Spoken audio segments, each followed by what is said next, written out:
اعوذ باللہ من الشیطان اللعین الرجیم بسم اللہ الرحمن الرحیم الحمدللہ رب العالمین الصلاة والسلام علی اشرف الانبیاء والمرسلین سیدنا و نبینا ابی القاسم محمد اللہم صلی علی محمد محمد واجل والہ طیبین الطاہرین المعصومین ولام اللہ علی اعداءہم اجمعین اما بعد فقد قال اللہ فی کتابہ المبین وقول الحق بسم اللہ الرحمن الرحیم ربی اشرح لی صدری ویسر لی امری واحلل عقدۃ من لسانی یفقہوا قولی بسم اللہ الرحمن الرحیم جاء الحق وزهق الباطل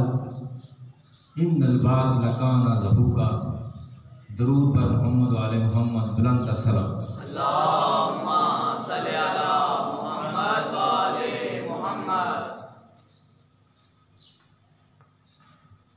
کافی دنوں سے بلکہ کئی سالوں سے میری یہ کوشش تھی کہ میں اہل بیت علیہ السلام کی معرفت کے سلسلے میں کچھ بھی حاصل کروں اور دوسروں تک پہنچاؤں۔ میرے لیے یہ بڑا فخر ہے کہ میں ایک معلم کے طور پر اللہ نے مجھے یہ شعبہ بخشا۔ ہم پر جتنی بھی عنایتیں ہیں اس رب کریم کا شکر ہے کہ وہ جو بھی جہاں پہ جس کو رکھتا ہے وہ بہتر جانتا ہے۔ تو سب سے بہترین مجلس یا سب سے بہترین ذکر امام معصومین علیہ السلام، اب سب کو اس کو بخوبی واقف ہیں، اور سب سے بہترین جہاد کلمہ جعفر سلطان کے آگے کلمہ حق ہے۔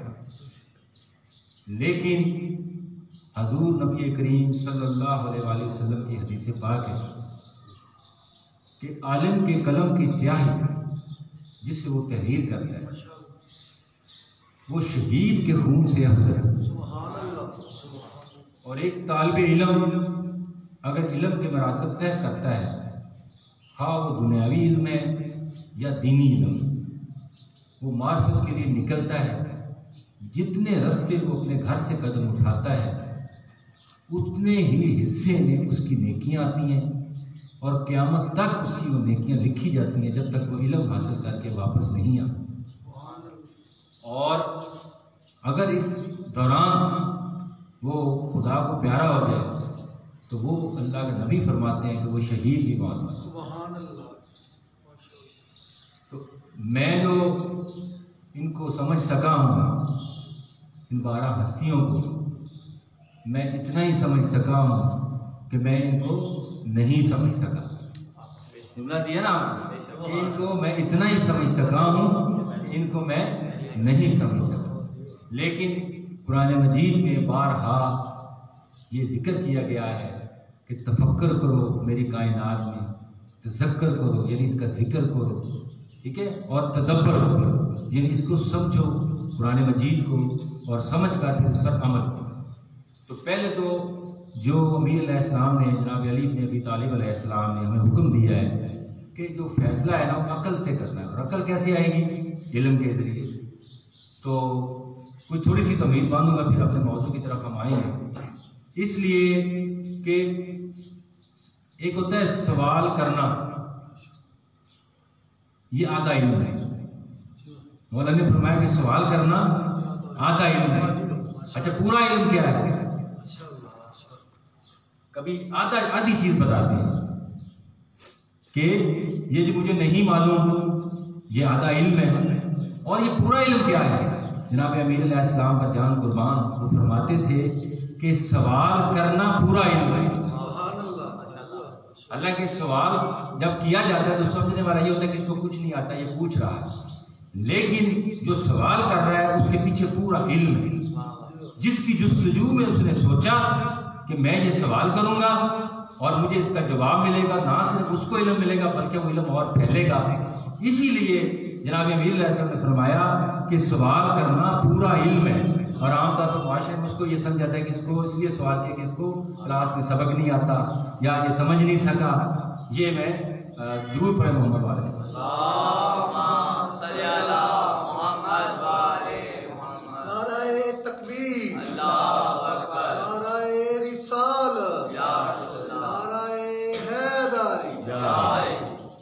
میں نے ابھی قرآن مجید کی تلاوت کی، وہ جس میں یہ خاص طور پر وجاء الحق وزهق الباطل ان الباطل کان زهوقا، تو ویسے میں نے موضوع آج امام زمانہ علیہ السلام کا رکھا ہے، اور اگلا جو مہینہ ہے وہ ماہ رجب کا ہے، اور جناب امیر علیہ السلام کی ولادت باسعادت کا مہینہ ہے، اور بہت سے معصومین کی جناب امام محمد باقر کی یکم رجب المرجب کو ہے، اور یہ بہت فضیلتوں والا مہینہ ہے۔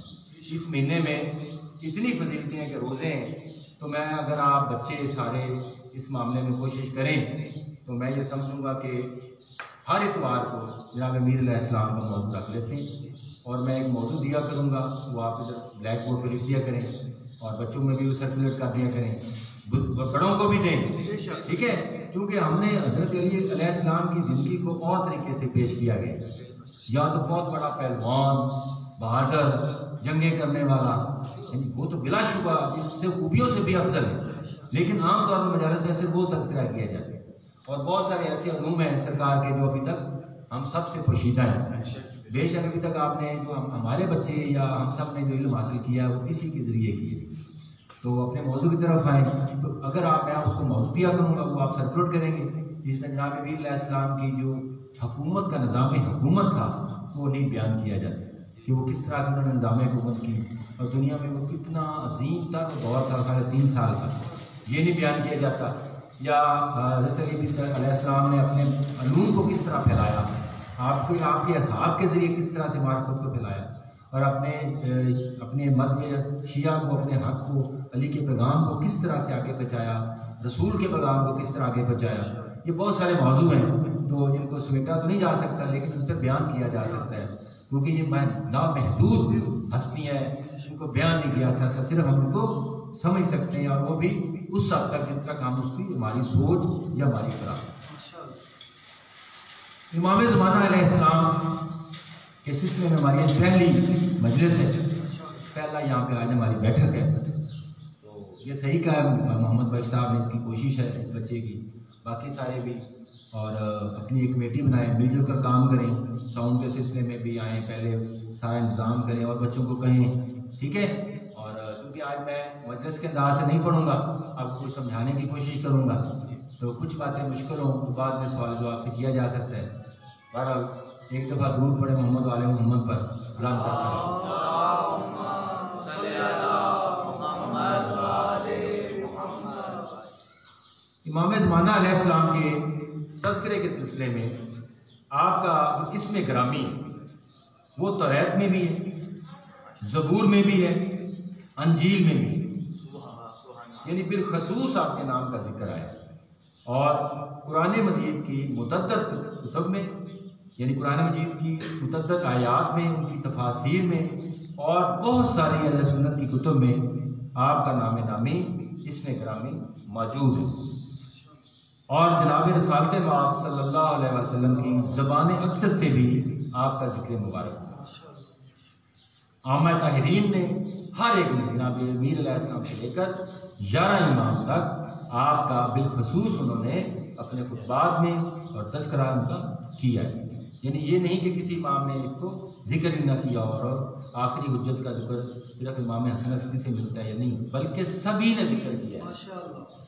اس کے بعد اصحاب رسول، جو رسول خدا صلی اللہ علیہ وسلم کے اصحاب ثلاثہ جن کو خلفائے راشدین رضی اللہ تعالیٰ عنہ اجمعین کہا جاتا ہے، انہوں نے بھی ان کا ذکر کیا، اور اہل سنت کی مشہور کتابیں ستہ کی اس میں اصحاب رسول کا ذکر امام مہدی علیہ السلام کے حوالے سے ہمیں بالخصوص ملتا ہے۔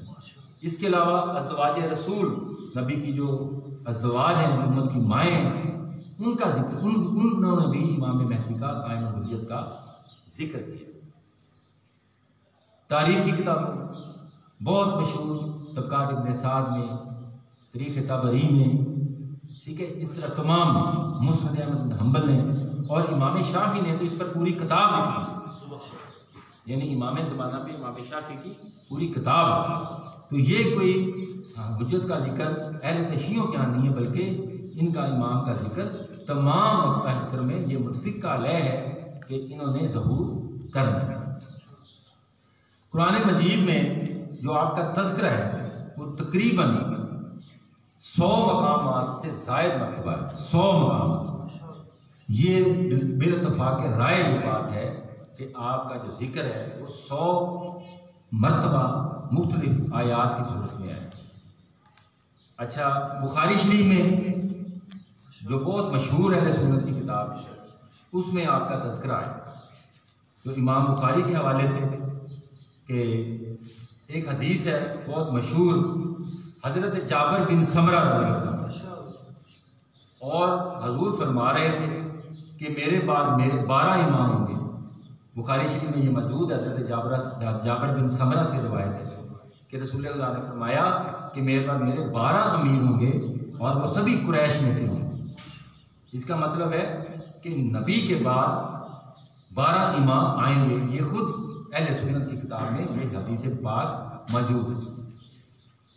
اس کے بعد ایک بہت مشہور کتاب ہے ان کی، وہ بھی ستہ کی ہے اہل سنت کی، جامع ترمذی شریف، جس کو ابو اسحاق ترمذی رحمۃ اللہ علیہ نے ان کو لکھا ہے، حدیث کا مجموعے کو اکٹھا کیا ہے۔ اس میں بھی امام ترمذی نے کہا ہے کہ رسول اللہ نے فرمایا، ایک روایت میں ہے کہ میرے بعد میرے 12 امام۔ امام احمد بن حنبل یہ وہ رسول خدا کی نقیبوں کے مطابق 12 یعنی جو 12 وہ لوگ تھے وہ بہت برگزیدہ تھے۔ حضور نے ان سی تشبیہ دے کر عبداللہ بن مسعود کو یہ بات وضاحت کی کہ جس طرح بنی اسرائیل کے 12 نقیب تھے، 12 ان کے برگزیدہ تھے، اسی طرح سے میرے بعد میرے 12 خلفاء۔ تو یہ میں نے کچھ آپ کے سامنے وہ حوالہ جات پیش کیے ہیں جو اہل سنت کی کتابوں میں، ستہ میں بھی موجود ہیں، تاریخ کی کتابوں میں بھی ہیں، اور میں نے 2-3 حدیث مبارکہ صلی اللہ علیہ وسلم آپ کی خدمت میں پیش کی ہیں کہ یہ بخاری شریف میں، ترمذی میں، مسلم میں، یہ بغیر کسی اختلاف سے یہ بات ثابت ہے کہ وہ 12 امام ہیں۔ اب ہم آتے ہیں حضور کی وہ حدیث جو بہت مشہور ہے، بسم اللہ الرحمن الرحیم، انی تارک فیکم ثقلین، کتاب اللہ و عطرۃ اہل بیت۔ میں تمہارے درمیان، جب حضور دنیا سے پردہ فرما رہے تھے تو آپ نے کہا کہ میں تمہارے بعد اس دنیا میں 2 گراں چیزیں چھوڑی جا رہی ہیں، ایک اللہ کی کتاب قرآن مجید اور ایک میری عطرت اور اہل بیت۔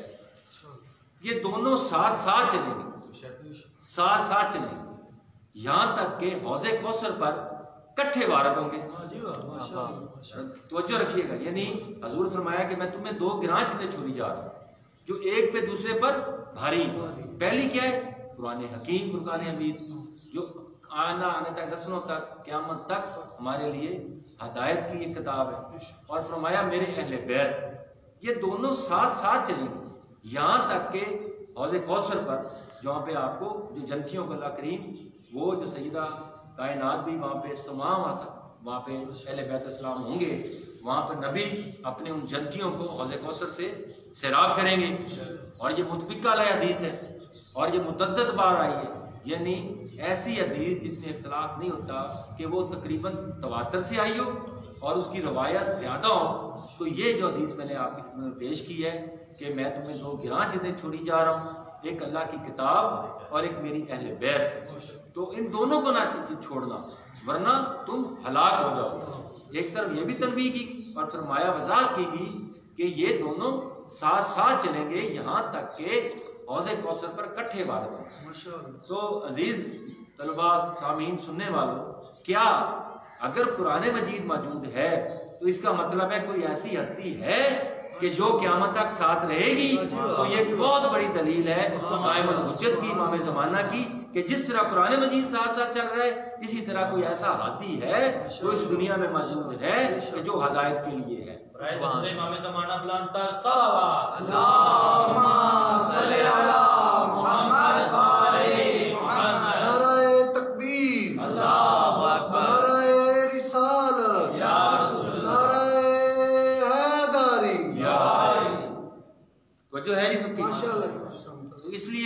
یہ تمام میں نے جو حوالہ جات دیے ہیں تمام اہل سنت کی جو حدیث مبارکہ کی کتابیں ان سے بھی یہ ایک حقیقت ہے کہ اللہ کے نبی نے فرمایا ہے کہ میرا یہ امام میرا یہ 12واں یہ اس وقت ظہور کرے گا جب دنیا میں آپ نے سنا ہوگا ظلم و ستم بڑھ جائے گا، ٹھیک ہے جی، بہت زیادہ لوگ گناہ کریں گے اور اس وقت امام یہ ان کو دنیا میں ظہور کریں گے. یہ تو سب کو اس میں اتفاق ہے، تمام مکتبہ فکر میں یہ اتفاق ہے.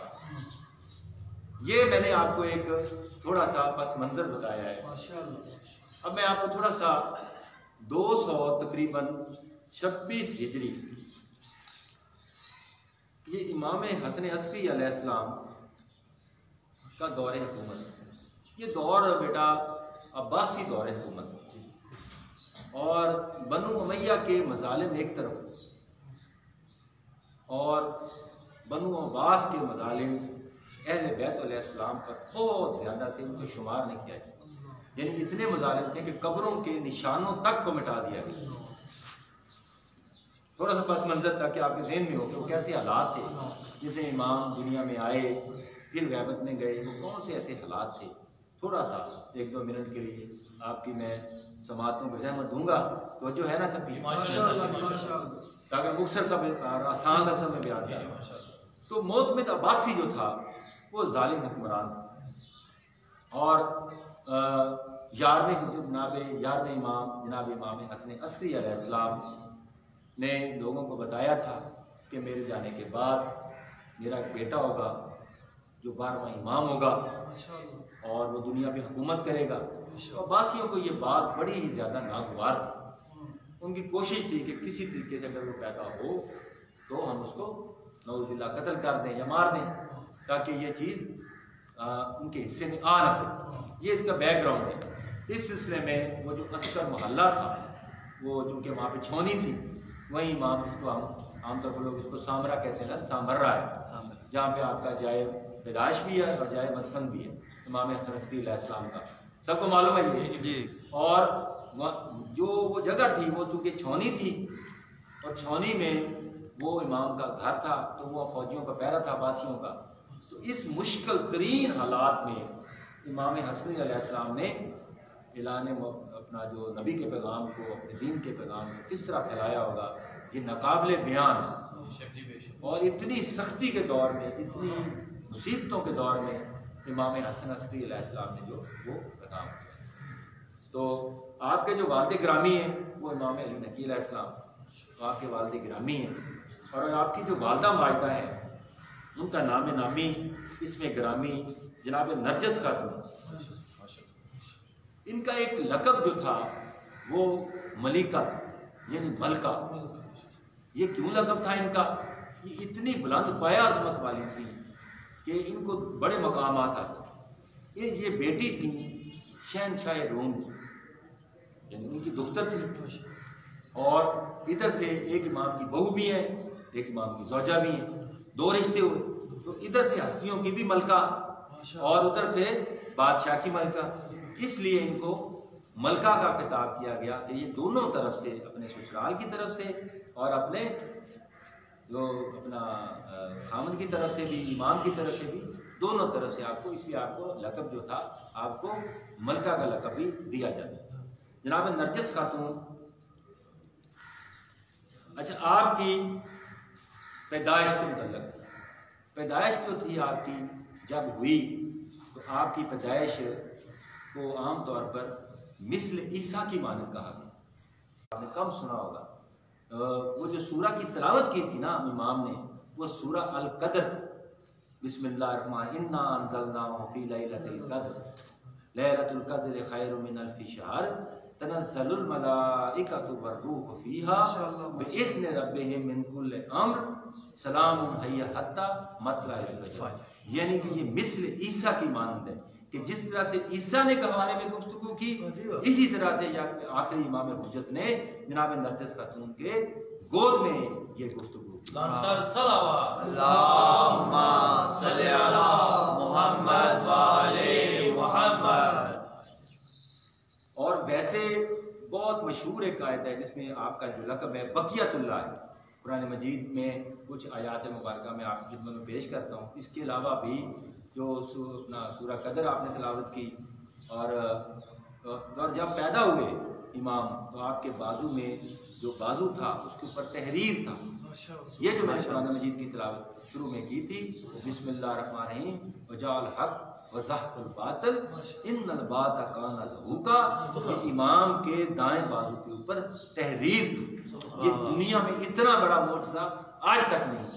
لمتر صلوات اللہم صلی علی محمد وعلی محمد۔ اور ویسے تو میں نے بتایا کہ تمام علماء نے لکھا ہے کہ ابھی تک اتنا، ہم تو میں نے بتایا نا کہ یہ مقید نہیں ہے کہ 100 مقامات پر آپ کا ذکر آیا، بلکہ علماء اس پر اتفاق کرتے ہیں کہ وہ تفاسیر ابھی تک جو ہم کوئی اس کو سمجھ نہیں سکا، جب تک وہ تفاسیر مکمل نہیں ہوتی پھر پتہ چلے گا کہ امام کا قرآن میں کتنی مرتبہ ذکر آیا ہے۔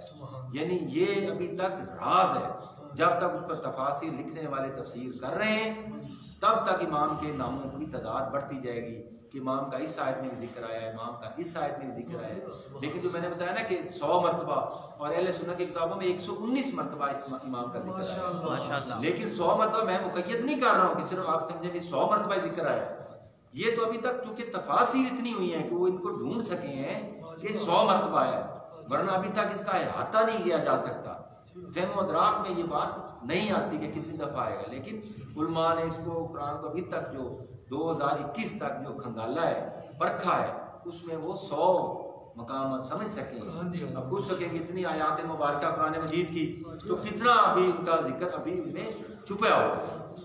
تو ایک تو سورہ ہود ہے، ہود، جس میں آپ کا ذکر جو ہے بقیت اللہ کا لفظ جو ہے، تو امام کا ایک لقب بھی ہے نا بیٹا، وہ ہے بقیت اللہ، یہ سورہ ہود میں اندر ہے۔ اس کے علاوہ القصص میں بھی آیا ہے، سورۃ الانبیاء میں بھی آیا ہے، لیکن میں بالخصوص جو ہے نا وہ سورہ قدر کے حوالے سے ایک آپ کو دلچسپ آپ کی خدمت میں بات پیش کر رہا ہوں جو ابھی تک آپ نے نہیں سنی ہوگی۔ اسی لیے علماء کرام کا بھی فرض ہے کہ ہمارے مجلس میں کم از کم 2-3 جملے امام زمانہ پہ کہیں، تاکہ یہ اس امام کی معرفت بہت ضروری ہے، بہت ضروری ہے۔ اور میں جب اس کو تیاری کر رہا تھا تو بلیو کریں کہ میرے ہاتھ کہاں پر ہے، میں آپ کو جھوٹ نہیں بولوں، میں ڈر رہا تھا کہ امام اتنا بڑا امام ہے، اور یقیناً میرا اور آپ کا ایمان ہے کہ امام موجود تھے، عربی بھی ہیں۔ جب میں اس کو قلم پکڑا درود شریف سے میں نے شروع کیا بسم اللہ سے، مجھے پتا تھا، میرا یقین تھا کہ امام دیکھ رہے ہیں، امام پہچان رہے ہیں، اور یہ بالکل۔ اور میں آپ کو آخر میں ایک ایسی بات بتاؤں گا کہ آپ کے کچھ اصحاب ہیں وہ آپ کے ساتھ ہر وقت ہوتے ہیں، ان کی ایک تعداد ہے باقاعدہ، اور وہ آپ کے ساتھ ہر جگہ موجود ہوتے ہیں، اور وہ کائنات کا بغور ہر چیز کو نوٹ کر رہے ہیں، دیکھ رہے ہیں، لیکن اعلان اللہ کی طرف سے ہوگا، حجت کا، جیسے ادھر سے اعلان ہوگا تب امام ظہور کریں گے۔ تو سورہ قدر یہ امام نے کیوں تلاوت کی؟ یہ ایک دلچسپ بات ہے، ویسے تو آپ کے جسم پر بھی لکھی ہوئی تھی آیت مبارکہ، لیکن یہ جو بالخصوص سورہ قدر ہے یہ بچوں کے لیے، اور یہ اس لائیو سے پیغام بھی جائے گا۔ تو اس سلسلے میں تو ایک بہت مشہور مراجع گزرے ہیں، ان کا نام ہے آغا محمد حسین طباطبائی، نام سنا ہوگا۔ تو انہوں نے کہا کہ بے شک میں سب سے جو بڑی دلیل سے پوچھا گیا کہ قرآن کی کون سی آیت ہے جو امام زمانہ کے دلیل کی ہے، ٹھیک ہے نہیں، ٹائم کتنا ٹائم ٹھیک کافی پڑھیں۔ تو امام زمانہ کے لحاظ سے انہوں نے کہا کہ یہ جو میں سمجھتا ہوں، اور انہوں نے بڑا، اور ان کے بارے میں بتاتا ہوں کہ جو تفسیر ہے قرآن مجید کی لکھی انہوں نے، ہم دنیا سے جا چکے ہیں، لیکن انہوں کی جو کتاب کا نام تھا اس کا نام ہے المیزان تفسیر فی القرآن۔ انہوں نے اس کی کم از کم 20 جلدیں لکھی، 20 جلدیں، اور امام زمانہ اور عربی میں، اور اس کی ٹرانسلیشن ہو رہی ہے۔ ان کے ایک شاگرد گزرے ہیں، ان کی عمر اب زندہ ہے، ابھی وہ 90 برس ان کے عمر ہے، ان کا نام ہے عطر جوادی عاملی۔ انہوں نے کتاب جو انہی کو لے کر اس کو ایک جامعہ بنا کر اس کی اب تک 40 جلدوں کی تفسیر لکھ لی ہے، اور وہ انہوں نے 100 جلدیں بتائی ہیں کہ 100 جلدیں لکھی ہیں۔ اس کتاب کا نام ہے تسنیم، جو وہ لکھ رہے ہیں عطر جوادی عاملی، اور وہ 40 جلدیں اس کی ابھی تک آ چکی ہیں، اور ایک موت یہ کوئی معمولی کام نہیں ہے تاریخ میں، اور یہ بلا شبہ ان ہستیوں پہ جن کا میں نے ذکر کیا ہے کہ وہ ہیں۔ اب آتے ہیں کہ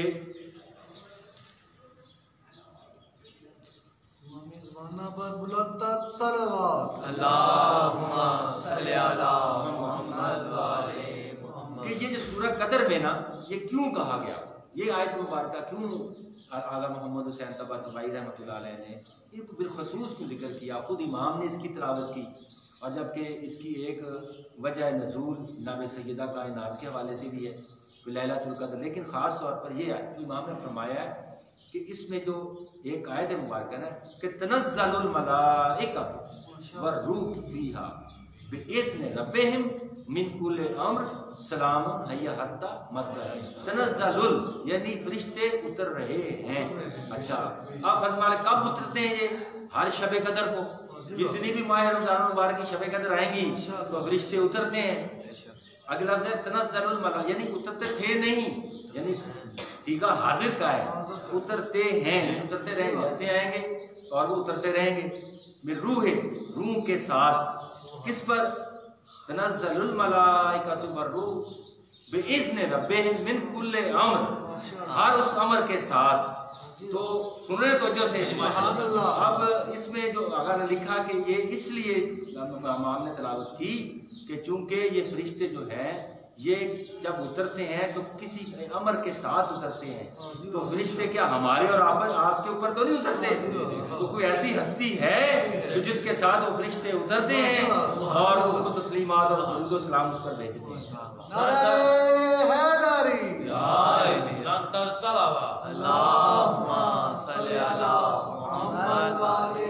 یعنی اترتے ہیں، سمجھے؟ عام طور پر کہتے ہیں کہ ہمارے لیے اترتے ہیں، آج تک کبھی فرشتوں کو نہیں اترتے، نہ ہم فرشتوں کو دیکھ سکتے ہیں، تو ہم ایک ہی فرشتوں کو دیکھیں گے، وہ ہوگا ملک الموت کا فرشتہ، باقی تو نہیں ہم دیکھ سکتے۔ تو یہ انہوں نے اتنی خوبصورت آغا محمد حسین طباطبائی رحمۃ اللہ علیہ نے یہ کی ہے، اور یہ بالکل جیسے آپ دیکھو آج تک نئی بات ہی آپ کے لیے بھی اور میرے لیے بھی نئی بات ہے، اور وہ جیسے اترتے ہیں تو ہم سمجھتے ہیں کہ ہمارے لیے اترتے ہیں۔ اعمال لکھے جاتے ہیں آپ کے شب قدر، لیکن اعمال کے لیے وہ فرشتے ہم پہ نہیں اترتے، بلکہ اللہ کی رضا سے اس صاحب امر پہ اترتے ہیں، جو اللہ کا امر جاری ہوتا ہے۔ تو یہ جو سورہ القدر کے حوالے سے میں نے آپ کی خدمت میں بات پیش کی ہے، تو برذات امام علیہ السلام کی ولادت پر بلند تر صلوات۔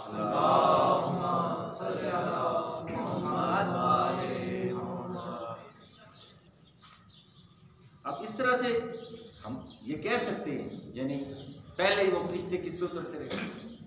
رسول خدا صلی اللہ علیہ وسلم، پھر وہ جناب امیر علیہ السلام پہ، اسی طرح سے ہر امام پر تنزل الملائکۃ والروح، صاحب امر اللہ کے امر کے ساتھ، اس کے حکم کے ساتھ اترتے رہے، تو ہمارے پہ نہیں اترتے رہے، بلکہ جتنے معصومین گزرتے ہیں ساروں پہ وہ اترتے رہے ہیں۔ تو کیا اگر آج رسول خدا صلی اللہ علیہ وسلم ظاہری طور پر دنیا میں نہیں ہے تو ایک ایسا قائم الحجت امام زمانہ ہے کہ جس پہ وہ فرشتے اترتے رہیں گے۔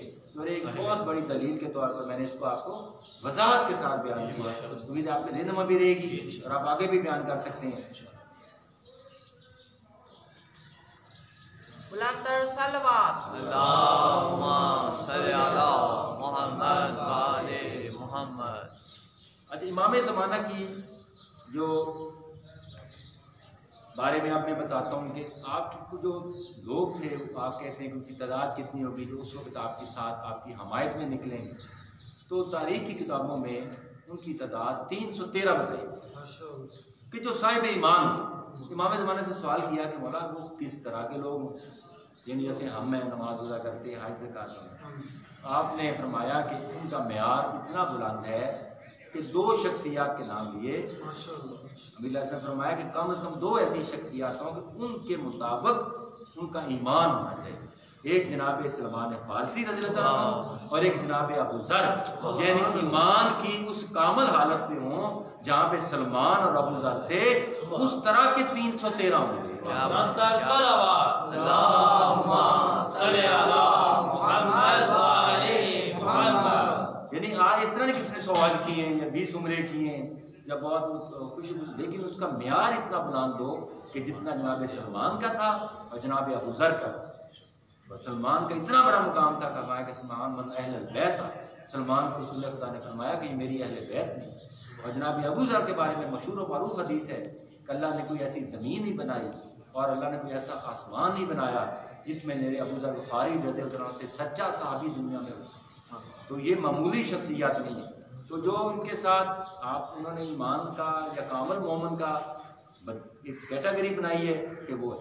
تو اس سلسلے میں اچھا یہ ایک تصور ہے، عیسائی جو تھے ان کا یہ عقیدہ تھا کہ امام جو حضرت عیسیٰ علیہ السلام ہمارے وہ اٹھائے گئے ہیں، بلا شبہ وہ زندہ اٹھائے گئے ہیں، اب وہ کیسے واپس آئیں گے ان کا یہ عقیدہ ہے۔ اور بہائی ایک قوم ہے، بہائی مسلک کے لوگ ہیں جو اپنا مشرک ہیں، اور ان کا عقیدہ کیا ہے کہ اور عیسائیوں کا بھی اس طرح کا کہ جتنے آپ گناہ کریں گے نا، جتنے گناہ بڑا کرتے جاؤ کرتے جاؤ کرتے جاؤ، جب گناہ بہت بڑھ جائیں گے تو پھر حضرت عیسیٰ ہے۔ اس لیے وہ ان چیزوں کو، لیکن ہمارے امام زمانہ علیہ السلام کا عقیدہ کیا ہے کہ ہم کہتے ہیں کہ ہماری اس طرح کی حالت ہو جائے، ہم اس طرح کے صاحب ایمان ہو جائیں کہ وہ 313 کی تعداد ہو جائے۔ یہ ایک فرق ہے کہ ہمارا ہم ایمان کو بڑھائیں گے تو امام آئیں گے، وہ کہتے ہیں گناہ بڑھاؤ تو امام آئیں گے۔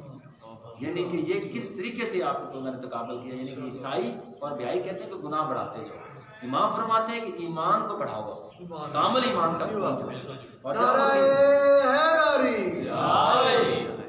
ظہور امام زمانہ بلند تر صلوات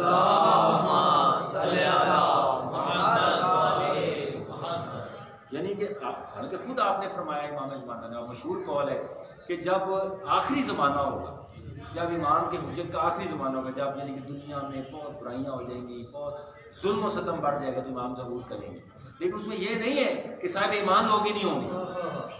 یہ نہیں ہے کوئی بات کہ ہم سے ان کا عیسائیوں کا عقیدہ لے کے بیٹھے کہ جی جرم بڑھ گیا تو وہ کہیں ہم کامیاب ہو گئے، دیکھا تبھی حضرت عیسیٰ آئے ہیں۔ لیکن ہم کہتے ہیں کہ نہیں، وہ جو 313 کا معیار ہے جس کے لیے امام نے ہمیں حکم دیا ہے کہ اپنے آپ کو ایمان میں اس طرح ڈھالو، اس کی میں آپ کو چند ایک دو دلیلیں دے کر پھر آگے منزل پہ چلیں گے ہم۔ ذہن تہن سب کی ٹھیک ہے بسم اللہ۔ تو وہ یعنی کہ ایمان کی حالت میں کیا ہوگا، یعنی کہ اس طرح نہیں ہوگا کہ اب وہ بہت زیادہ گناہ بڑھتے جائیں گے تو امام ظہور کریں گے۔ آپ نے فرمایا کہ بہت مشہور قول ہے کہ ایمان اس دور میں بچانا بہت مشکل ہوگا، یعنی حالت یہ ہوگی کہ جب بھی وہ آخری وقت ہوگا کہ ہاتھ کے اوپر انگارہ آگ کا رکھنا آسان ہوگا، ہاتھ کے اوپر انگارہ آگ کا رکھنا آسان ہوگا اور انسان کا ایمان بچانا مشکل ہوگا۔ یہی وہ زمانہ ہوگا جب ایمان ظہور کریں گے۔ اور چھٹے امام سے یہی سوال کیا ہے،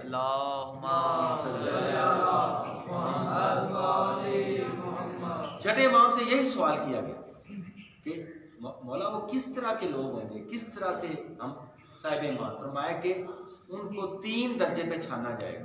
چھاننی ہوتی نا، چھاننی پہلے 1 درجے پر چھانا جائے گا، جب چھاننی کو چھانا جائے پیچھے سے نیچے ایک چیز رہ جاتی ہے، باقی گند صاف ہو جاتا ہے۔ کہتا ہے کہ امت کو اس طرح سے چھانا جائے گا، پہلے اس چھاننے کو 1 دفعہ چھانا جائے گا، پھر امت الگ ہو جائے گی، پھر چھانا جائے گا، پھر الگ ہو جائیں گے، اور 3 درجے چھاننے کے بعد جو 313 نکلیں گے وہ امام کے اصل صاحب ایمان۔ سبحان اللہ، یعنی یہ معیار ہے، اور یہ نہیں ہے معیار کہ ہم کہیں گے آج کے لیے اب یہ بہت ظلم ہو رہا ہے تو اب امام آ جائیں گے۔ تو یہ ایک عیسائیوں اور بہائیوں کا عقیدہ ہے۔ تو ہماری کوشش کس کی ہونی چاہیے کہ جو بھی اس ذکر کو بڑھا رہے ہیں، بیٹھے ہیں گھروں میں، کہ اپنے آپ کو تقوی والی زندگی اختیار کریں تاکہ ہم اس منزل پہ جانے کی کوشش کریں۔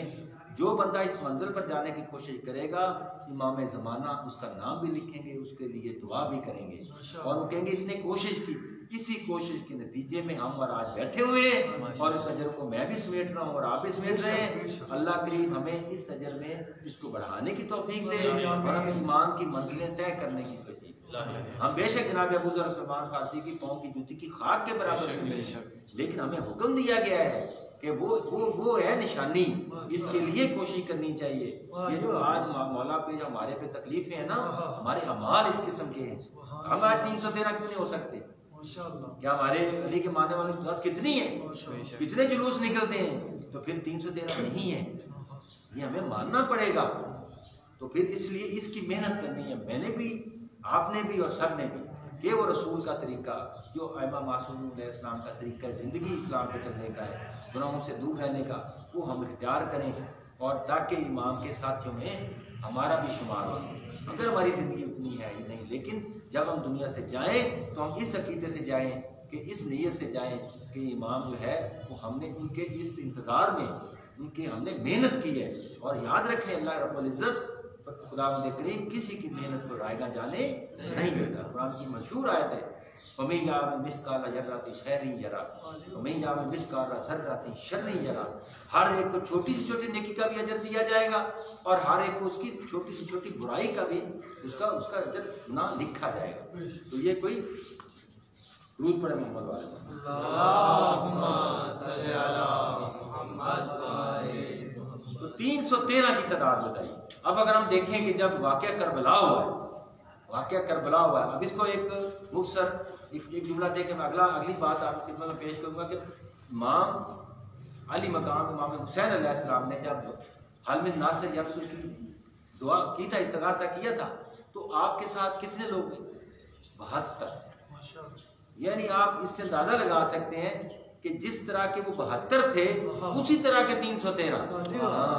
تبھی تو امام علی مقام نے کہا کہ مجھے وہ اصحاب ملے جو میرے بابا کو بھی نہ ملے اور میرے نانا کو بھی نہ ملے۔ یعنی وہ جو 72 کی تعداد تھی وہ اتنی کامل تھی کہ ان کے لیے موت ان کے لیے کچھ بھی نہ تھی۔ تو وہ اتنی بڑی تعداد میں لوگ تھے، لیکن ان میں سے 72 نکلے جو واقعی جناب سلمان اور جناب ابو ذر کی سیرت کا بہترین نمونہ تھا۔ تو اس لیے یہ نہیں ہے کہ ہم عیسائیوں کے عقیدے پہ لگ جائیں گے تو ہم اس کا انتظار کریں گے، ظلم بڑھ گیا جب آ جائیں گے امام، اب آ جائیں گے، یہ نہیں ہے۔ اس کو فاسق عقیدہ کہا گیا۔ اور کسی نے امام زمانہ سے سوال کیا کہ آپ کو ماننا کتنا ضروری ہے، سوال کیا گیا نا کہ آپ کو ماننا کتنا ضروری ہے، آپ فرمایا اتنا ہی ماننا مجھے ضروری ہے جتنا خدا کو ماننا ضروری ہے، اور یہ میں نہیں کہہ رہا بلکہ خدا کہہ رہا ہے کہ اس کو ماننا۔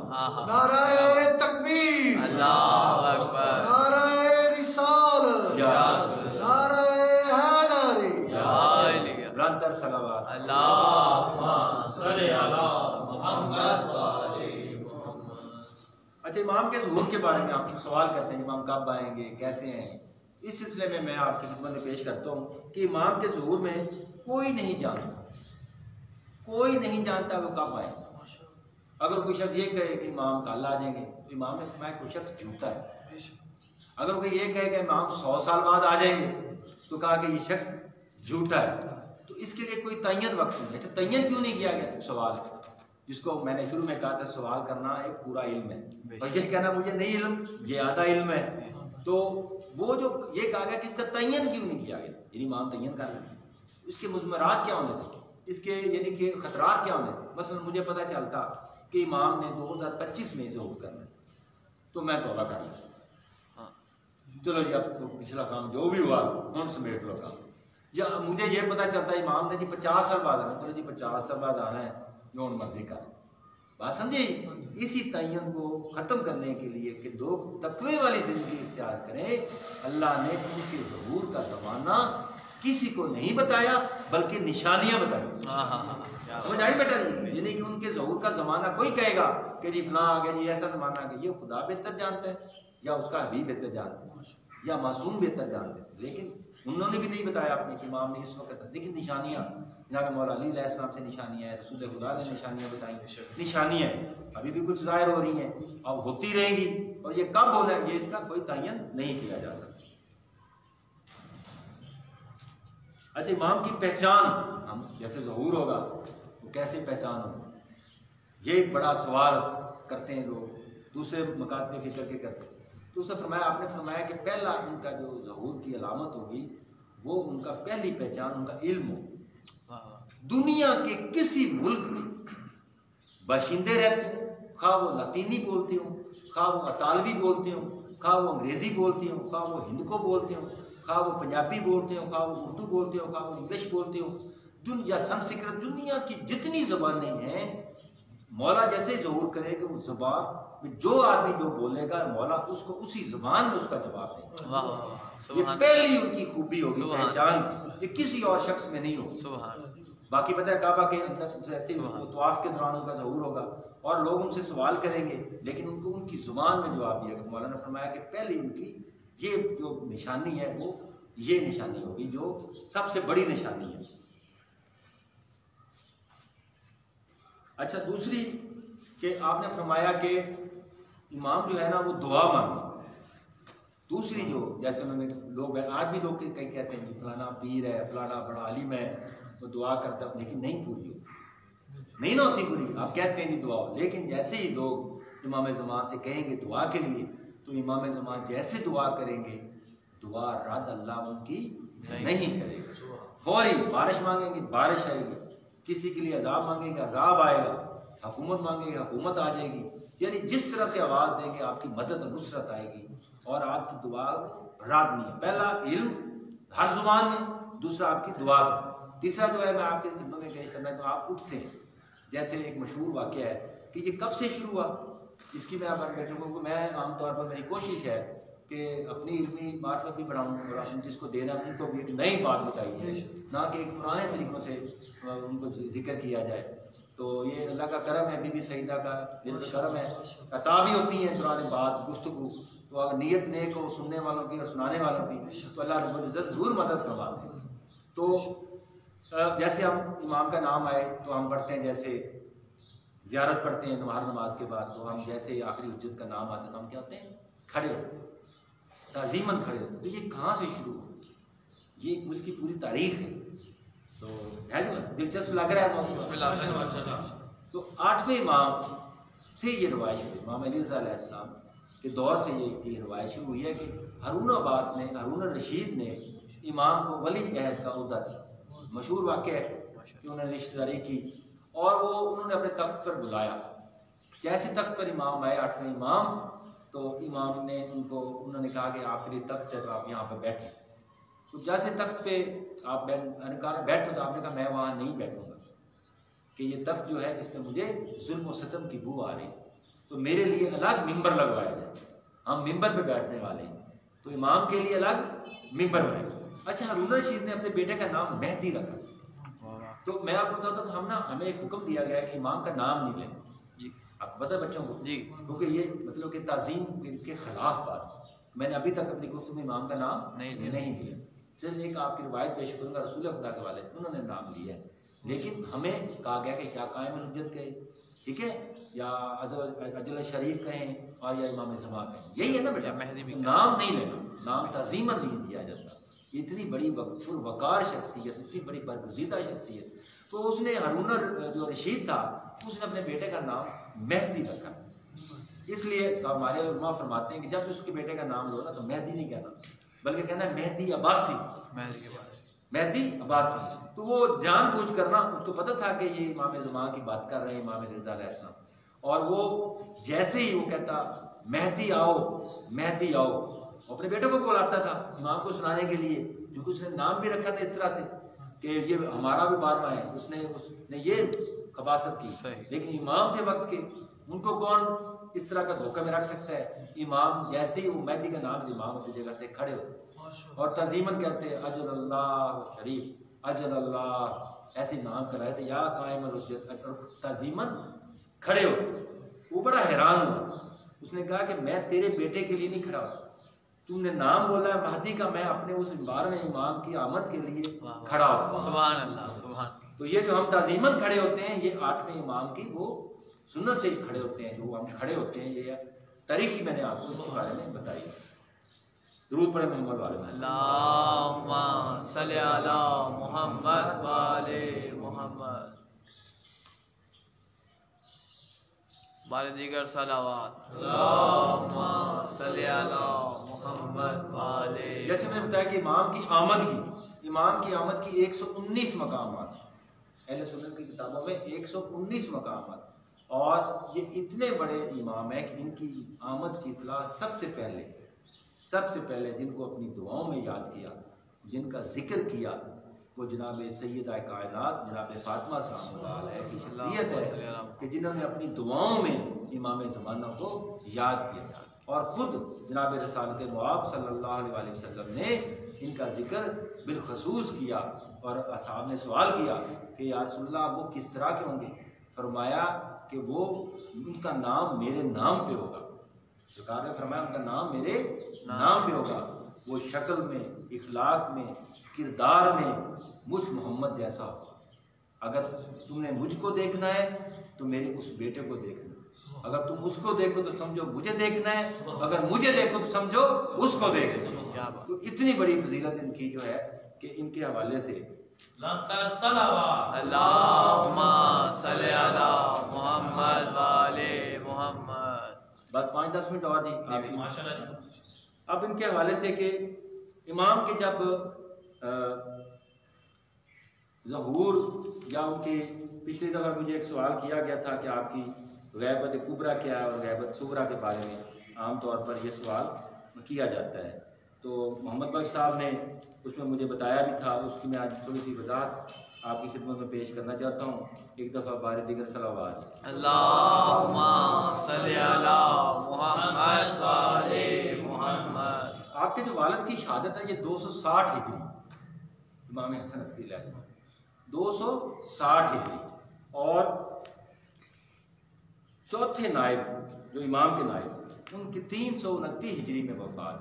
ان کے جو درمیان کا جو زمانہ ہے اس کو ہم غیبت صغریٰ کا زمانہ، جو تقریباً اگر اس میں ہم مائنس کریں 329 میں سے 2 تو 69 یا 70 سال کے قریب، اسی طرح بیٹا تو وہ اتنا وہ عرصہ میں نے وہ آپ کو سن نہیں بتایا آج کہ 260 ہجری اور 329 ہجری۔ اب 329 ہجری سے لے کر آج تک اور جب تک امام ظہور نہیں کریں گے وہ بیٹا غیبت کبریٰ کا زمانہ۔ کلیئر ہو گیا جی؟ یہ سوال بھی کوئی کر سکتا ہے آپ سے کہ غیبت صغریٰ کیا ہے اور غیبت کبریٰ کیا ہے؟ پھر بتاتا ہوں غیبت صغریٰ کیا ہے کہ جو 260 ہجری سے امام حسن عسکری کی شہادت اور آپ کی عمر مبارک پتہ ہوگی سب کو، امام دیکھیں کتنا بڑا ظلم تھا، آپ کی عمر مبارک تاریخ میں 4 یا 5 برس کی عمر، 5 برس کی زیادہ روایت ہے، 5 برس کی عمر تھی، اور اس دوران سے لے کر وہ جو زمانہ تھا چوتھے نائب کا تھا وہ غیبت صغریٰ کی، اور اب تک جو بیٹا زمانہ ہے اس کو ہم غیبت کبریٰ کا زمانہ۔ اچھا مرجیت کا آغاز کیسے ہوا، وہ کب ہوا، یہ ایک تھوڑی سی علمی بحث ہے۔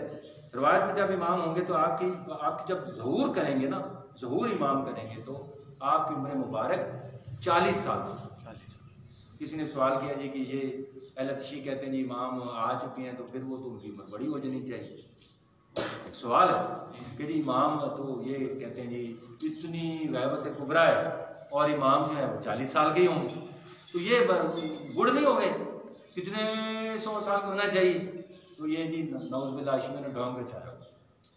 یہ بہت مشہور مثال دیکھیں، آپ کے جسم میں بال ہیں، یہ بال اگر آپ اس کو ایک مدت کے لیے نہ کٹوائیں تو یہ بڑھتے جائیں گے، بڑھتے جائیں گے نا جی۔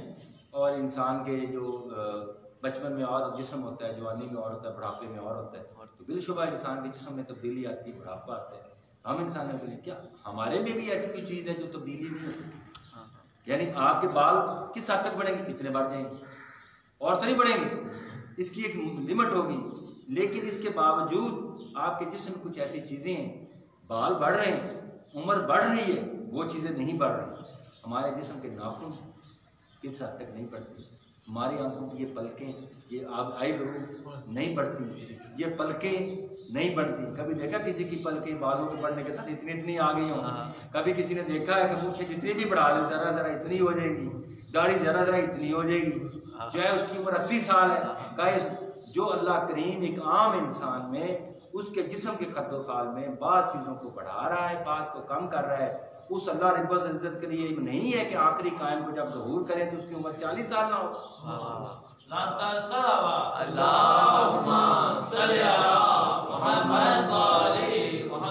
تو یہ انسان کا اللہ پہ ایمان ہونا چاہیے کہ اللہ کے لیے سب کچھ ممکن ہے، اللہ جو چاہے کر سکتا ہے۔ تو وہ 40 سال آپ کی عمر مبارک، اس کے لیے میں نے دلیل بھی دی ہے، بالوں کی دی ہے، ناخنوں کی دی ہے، آئی بروز کی دی ہے، تو وہ تو نہیں بڑھتی، تو پھر بوڑھے ہونے کے ساتھ یہ بھی بڑھنی چاہیے جس طرح انسان کی عمر بڑھتی ہے۔ تو جو اچھا اس کے بارے میں بہت سی روایت ہے کہ امام کا جو تھا نا، اتنی بڑی برگزیدہ شخصیت ہے کہ امام حسن عسکری علیہ السلام نے آپ کا جو عقیقہ ہے وہ روایت میں کہ 300 مرتبہ کیا، روایت میں کہ 300 مرتبہ کیے، جبکہ کئی دفعہ یہ کہتے ہیں یہ روایت ٹھیک نہیں ہے، پر میں نے آپ کی خدمت میں پیش کی ہے، آپ بھی تحقیق کریں کہ عقیقہ جو ہے وہ 300 مرتبہ کیا ہے امام نے، امام حسن نے اپنے بیٹے کا 300 مرتبہ عقیقہ کیا ہے۔ یہ ان کی فضیلت کے لیے بہت بڑا جملہ ہے۔ ہم تو ایک دفعہ کیتا ہے عام انسان کا، لیکن آپ کا 300 مرتبہ ہوگا۔ مسجد کا آغاز جو تھا، وہ شخصیت جن کا نام جو تھا وہ حسن ابن علی تھے۔ پہلے مسجد جو ہے ان کا نام، پورا نام ان کا تھا حسن ابن علی ابن عقیل عوانی۔ یہ مسجد پہلے مرجع گزرے ہیں اور ان کو یہ اعزاز حاصل ہے کہ اس کے بعد جو امام کے نائب گزرے ہیں۔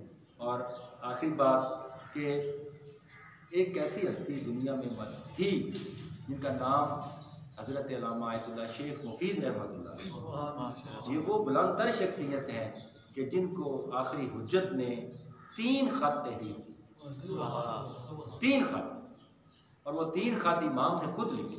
اور آیت اللہ شیخ مفید رحمۃ اللہ فرماتے ہیں وہ ان تینوں خطوں کا میں نے ان کو جواب دیا۔ یہ بہت بڑی عظمت ہے۔ ہم کہتے ہیں جب ہم عریضے بھیجتے ہیں، ہے نا جی، ہمارے پاس اس کی دلیل ہے۔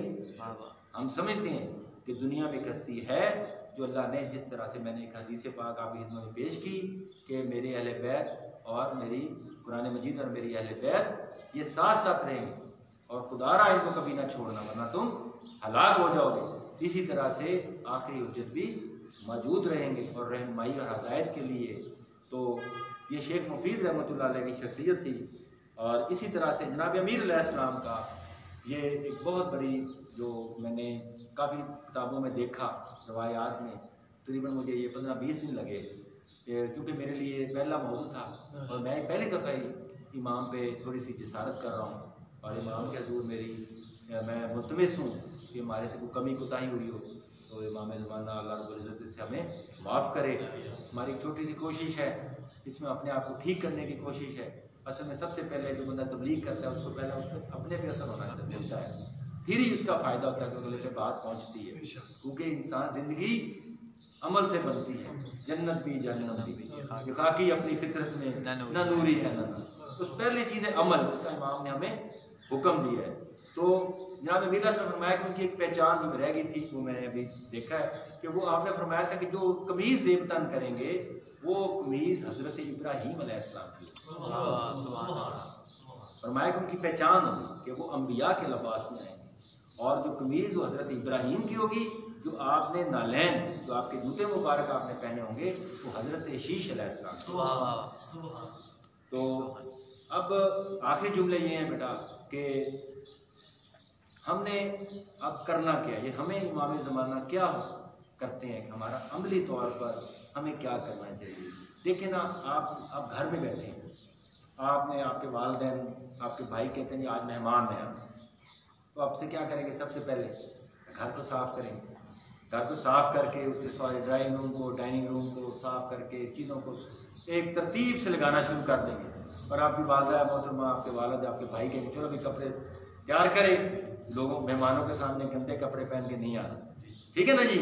اور وہ سارے آپ کپڑے استری کرو گے، تیاری کرو گے، گھر کو سجاؤ گے، صاف ستھرا کرو گے، مہمانوں کے سامنے ہمارا تاثر غلط ہو۔ پھر آپ اچھا سا کھانا بناؤ گے کہ مہمان کے سامنے ان کی خاطر تواضع کی جائے، اور وہ کھانا ان کے سامنے پیش کرو گے۔ کوشش ہوگی کہ بہترین تو طعام دیا جائے کہ چاہے ہم دال روٹی کھائیں لیکن مہمان کے سامنے اچھا کھانا پیش کیا جائے تاکہ ہماری اس میں بدنامی نہ ہو۔ کرتے نا ہم ایسا لوگ، اور جب وہ مہمان آئے تو بچوں کو سمجھایا جاتا ہے کہ ان کے سامنے آپ نے بڑے ادب و احترام سے پیش ہونا ہے، کوئی آپس میں لڑائی جھگڑا نہیں کرنا، تاکہ وہاں پہ تاثر جائے کہ یہ بچوں کی تربیت بڑی ہے۔ تو یہ ایک سوال چھوڑ کے جا رہا ہوں، تو ہم جس کا انتظار کر رہے ہیں، جب آپ انتظار کرتے ہیں تو آپ ساری چیزیں ٹھیک کر کے بیٹھ جائیں، اور کیا کرتے ہیں؟ گھڑی دیکھتے ہیں، ٹیلی فون کریں گے، اچھا کہاں پہنچے ہو، کہاں ہو، میں نے ساری چیزیں ریڈی کر لی، اب وہ آنے والا ہے، اور وہ اب آنے والا ہے، اور ہم اس کو دکھائیں گے جی ہم ساری چیزیں، ہمارے نمبر 100/100 ہونے چاہیے اور کوئی کمی نہ ہونی چاہیے۔ تو میں خود، آپ میرے برخوردار بچوں، عزیز طلباء، کیا ہم وہ جس کا انتظار کر رہے ہیں ہم اس طرح تیاری کر رہے ہیں؟ یہ ہمارے لیے لمحہ فکریہ ہے کہ ہم اس طرح تیاری کریں جس طرح کہ مہمان۔ وآخر دعوانا ان الحمد للہ رب العالمین۔